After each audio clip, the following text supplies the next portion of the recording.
Hello friends, welcome to माही हिंदी कहानियाँ channel. आज की कहानी है बहू तुम आधा हिस्सा हो। अगर आपको कहानी पसंद आए तो वीडियो को लाइक करें, शेयर करें। चैनल पर पहली बार आए हैं तो इसे सब्सक्राइब जरूर करें। पत्नी तो पति का आधा हिस्सा होती है, तभी तो अर्धांगिनी कहा जाता है। बेटा, दुख सुख पाप पुण्य सब आधा होता है। सुशीला की माँ ने उसे समझाया। सुशीला कहती, क्यों माँ, अगर पति कुछ करे तो भुगतान कौन करेगा? बेटा, भुगतान भी दोनों को ही करना पड़ेगा। सुशीला कहती, यह तो गलत बात है। जब हिस्सेदारी की बात है तो फिर घर की जिम्मेदारी, काम की जिम्मेदारी, माँ बाप की सेवा की, और इन सब में हिस्सेदारी होनी चाहिए। और हाँ, संपत्ति में भी। माँ कहती, चुप कर, मेरे आगे तो बोल दिया, अपनी दादी या पापा के सामने मत बोलना। यह अनाप शनाप। शादी में 1 महीना रह गया है, कुछ काम सीख ले घर के। सुशीला की माँ बिना जवाब दिए उठ गई। जवाब देती भी कैसे? पढ़ी लिखी बेटी को झूठा दिलासा तो दे नहीं सकती थी कि हाँ, सब कामों में हिस्सेदारी होगी। आज तक माँ को खुद कभी इस हिस्सेदारी का एहसास नहीं हुआ था। महीने बाद शादी का भी दिन आया। सुशीला शादी कर चली गई अपने ससुराल। ससुराल में स्वागत खूब हुआ। फिर आई पहली रसोई बनाने की रस्म। सुशीला की सासू माँ ने सुशीला के पति राकेश को बोला, बेटा, क्या बना रहा है पहली रसोई की रस्म में? इतने में सुशीला बोल पड़ी, माँ जी, मैं बनाऊंगी। सुशीला की सासू माँ हंसी और बोली, अरे बनाएगी तो तू ही। बहू पर कहा तो यही जाएगा कि राकेश की पत्नी की पहली रसोई है, अब तू इसका आधा हिस्सा है। काम इससे कहा जाएगा पर करेगी तू ही। सुशीला को बड़ा अजीब लगा। काम मैं करूंगी, नाम पति का, या कैसे आधा हिस्सा हुआ? उसे माँ की बातें याद आने लगी। कुछ दिन गुजर गए ऐसे ही समझते बूझते। एक दिन राकेश की माँ सीढ़ियों से गिर पड़ी। राकेश ऑफिस से आया और माँ को देखा तो गुस्से में आग बबूला हो उठा और कहता, सुशीला, यह क्या हुआ? माँ को तुम्हें घर में किस लिए लाया हूँ? माँ का ध्यान नहीं रख सकती? राकेश की माँ कहती, अरे उसका क्या कसूर, मेरी ही गलती थी। तू अंदर जा, बहू काम कर, इसको मैं समझाती हूँ। माँ ने राकेश का गुस्सा शांत किया। राकेश की माँ का हालचाल पूछने राकेश की बुआ घर आई।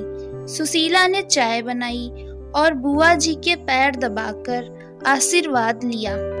राकेश की बुआ जी ने राकेश की माँ से कहा, और भाभी, कैसी सेवा कर रहा है राकेश?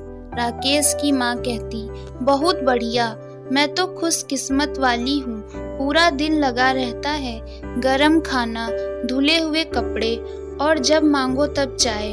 बस कृपा है ईश्वर की। राकेश की बुआ कहती, अरे वाह बेटा, बेटा हो तो ऐसा। सुशीला ने मजाक करते हुए बोला, बुआ जी, थोड़ी तारीफ मेरी भी तो कर दें। वह तो ऑफिस चले जाते हैं, यह सब सेवा तो मैं ही करती हूँ माँ जी की।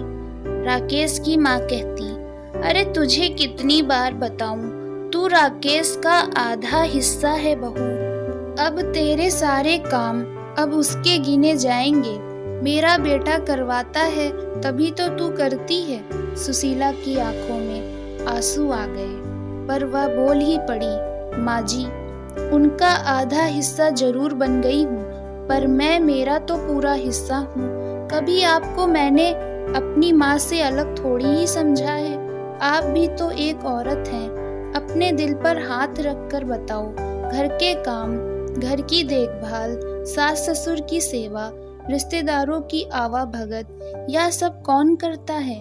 हम औरतें ही तो करती हैं ना। फिर भी हम आधा हिस्सा है। बस सिर्फ कमाने से क्या होता है? कमाती तो औरतें भी हैं और घर का काम भी करती हैं, फिर भी वह बस आधा हिस्सा है। कोई क्यों नहीं सोचता कि हम अपना पूरा हिस्सा हैं और हमारे आने से पति का हिस्सा पूरा होता है तो हम अधूरी क्यों कहलाएं। राकेश की माँ कहती, मुझे माफ कर दे बेटा, सही बात है, तू आधा हिस्सा नहीं, मेरा बेटा अधूरा है तेरे बिना। यह समाज के बनाए नियम, बातें या हम ही तो अगली पीढ़ी को देते हैं। अगर इनमें कुछ खामी हो तो हमारा फर्ज है इस खामी को दूर करने के बाद ही अगली पीढ़ी को दें। तो आज से मैं तुझे यही कहूँगी कि तूने तो मेरे अधूरे बेटे को पूरा किया है, तू आधा हिस्सा नहीं, तू तो 1.5 हिस्सा है। यह सुनकर राकेश की माँ, बुआ, सुशीला तीनों खूब हंसी। बहुत से लोगों को इस कहानी से जुड़े अनुभवों से कोई सरोकार नहीं होगा। हमारे गांव में बल्कि भारत की कई ग्रामीण महिलाएं इस अनुभव से रोज रूबरू होती हैं। वह किसी से कह भी नहीं पाती, पर इसका मतलब यह समझना है कि ऐसा कुछ शायद ही होता होगा, नहीं उनके साथ अन्याय होगा। जो उस अनुभव से गुजरा है तो उसका फर्ज है बाकी लोगों को भी इससे अवगत कराना। वह भी इसी देश का हिस्सा है, इस आज़ादी पर उनका भी पूरा हक है।